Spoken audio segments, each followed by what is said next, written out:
Let's make one of my summer staples, which is my tuna and potato salad. It is so delicious. I grew up eating this and it has been a family favorite my entire life. And it's something that we love to make and keep in the fridge, especially for those really hot days when you just don't want to cook, but you want to have something delicious. I love using russet potatoes for this. I feel like they're fluffier and they're not as sweet. And I like to peel them and cut them into really large chunks and put them into cold water. Remember, when you're working with potatoes, you always want to start them in cold water. Cut them nice and chunky because the smaller the potato, the smaller the size, the more water it's going to absorb. Heavily salt that water, bring it up to a boil in a low simmer until they're about 3/4 of the way cooked through.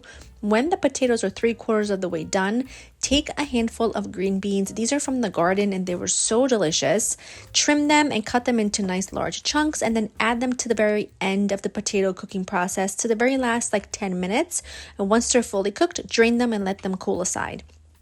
Take some parsley, give it a nice rough chop or a fine chop, totally depends on your preference. I like to do a rough chop. It's almost like a lettuce leaf, And then I take all of that to a bowl and I like to slice some red onion nice and thin. You can just use a cutting board, but it's the Italian in me, okay? I can't help it.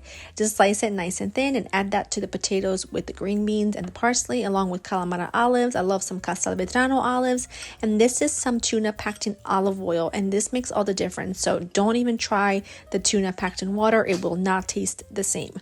Plenty of extra virgin olive oil. You want a good 1/3 of a cup for this, along with a good pinch of salt, some red wine vinegar, some oregano, and give it a really, really good mix. And you see how I break up the potato and the tuna using a fork? That is so important. You want everything to almost be mashed together so that all the flavors really blend and it is so delicious. This is the part where I realized I forgot my tomatoes, so I went back in and added some cherry tomatoes that I just halved right in with everything else. I added also another drizzle of olive oil and then just gave everything a really good toss. It's good to eat right away, but even more fantastic if you can give it some time in the fridge to get nice and cold. It's just sensational. The full recipe is written for you in the caption. I hope that you make it. I hope that you love it, and I will see you in the next one. Bye-bye.